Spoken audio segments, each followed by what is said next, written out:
Porcupine, the spiky comedian of the wild. The porcupine is what happens when evolution decides, you know what? Let's make something cute that can also ruin your day. At first glance, it's just a chubby, slow-moving ball of fur. But get too close, and suddenly you're part of a medieval weapon demonstration. With up to 30,000 quills, the porcupine is basically a walking do-not-touch sign. Each quill is sharp, hollow, and coated with tiny barbs that latch onto anything that tries to grab them. And once they stick, good luck. They work like nature's fishing hooks. Every movement just makes them dig deeper. Contrary to what cartoons tell us, porcupines can't shoot their quills like arrows, though they do come off easily when touched. That myth came from confused hunters who ended up spiked without realizing they walked into one.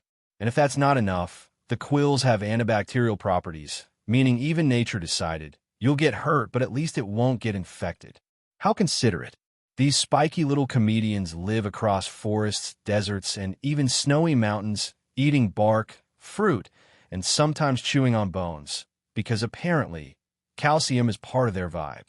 Porcupines are slow, clumsy, and notoriously bad at running away from predators. Their defense strategy? Turn around and back up like an angry USB drive. Lions, leopards, and wolves have learned the hard way. Attack a porcupine once, and you'll never forget.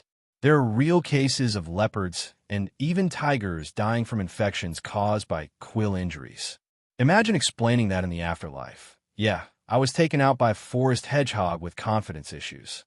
They even make a warning sound, a kind of low grumble or teeth chatter, as if saying, "Don't test me, bro." If the threat doesn't get the message, the porcupine lifts its quills, turns its back, and walks away dramatically. It's like a diva storming off stage, except this diva's outfit can pierce through flesh. And let's talk about the North American porcupine, which is actually a tree-climbing expert. It spends most of its time hanging out in branches, munching leaves, and occasionally falling out. Yeah, porcupines fall from trees a lot, sometimes on other porcupines. It's both adorable and tragic. They even have antibiotics in their skin to help heal self-inflicted stab wounds. Nature literally installed a self-repair system because it knew porcupines would accidentally poke themselves. Now, behavior-wise, porcupines are walking contradictions. They're shy introverts who prefer quiet nights, but when it's mating season, oh boy, they get loud. Males scream, whistle, and even fight each other for attention. It's like a mix between a rock concert and a toddler tantrum. When a female finally agrees, she lowers her quills carefully, romance, but with danger. Their babies, called porcupets, are born with soft quills that harden within hours. So yeah, even their newborns are basically armed by lunchtime. Despite their weaponized fashion, porcupines are actually peaceful herbivores who just want to vibe and snack on wood. They gnaw constantly to wear down their ever-growing teeth, sometimes chewing tools, canoe paddles, or car tires. To a porcupine, everything is edible, even your porch. In fact, the word porcupine literally comes from Latin meaning quill pig, which sounds like the worst superhero name ever. And though they look harmless, don't mess with them. In some regions, predators literally avoid entire forests known to have porcupines. That's right, an animal that waddles like it's late for yoga can scare off leopards. Porcupines also have surprisingly relatable personalities. They're cautious, stubborn, and deeply committed to self-defense. Basically your friend who double-checks the door lock 12 times.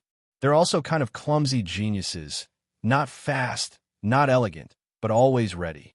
When threatened, they stand still, not out of fear, but out of confidence.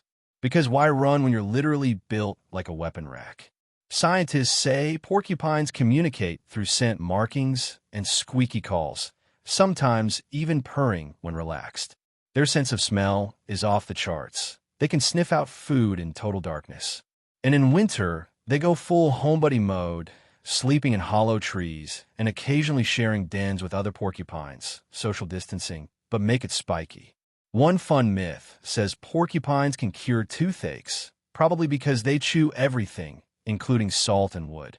Another says carrying a porcupine quill brings good luck. Not sure who tested that theory, but I'm guessing it didn't end well. Despite all the jokes, Porcupines are ecological MVPs. By stripping bark and trimming trees, they shape forest growth and spread nutrients. They might look silly, but they keep ecosystems in balance. So yeah, the porcupine might not be fierce like a lion or graceful like a deer, but it's got personality, protection, and persistence. It's the forest's original touch me not, surviving for millions of years by doing absolutely nothing fast, just smart. It doesn't roar, it doesn't chase, it doesn't flex. It lets the spikes do the talking. Maybe there's a lesson there. You don't have to fight loud when your presence alone says, try me. And here's your joke to wrap it all up. Why don't porcupines ever make good secret agents? Because they always leave too many points behind.